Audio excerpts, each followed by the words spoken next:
একে তো প্রচন্ড গরম, তার উপর কারেন্ট থাকছে না, কি যে একটা বাজে অবস্থা, কি খাবো কোনো কিছুই মানে রুচিতে আসছে না।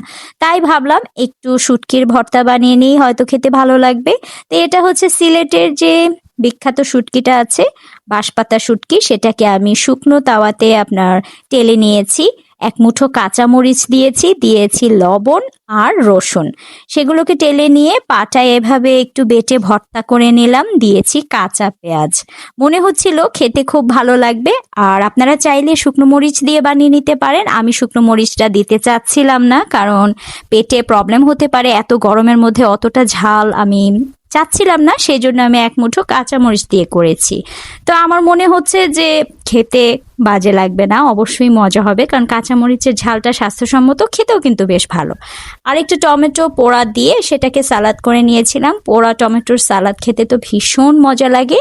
ছিল একটু গরু মাংসের ভুনা আর ভুনা খিচুড়ি।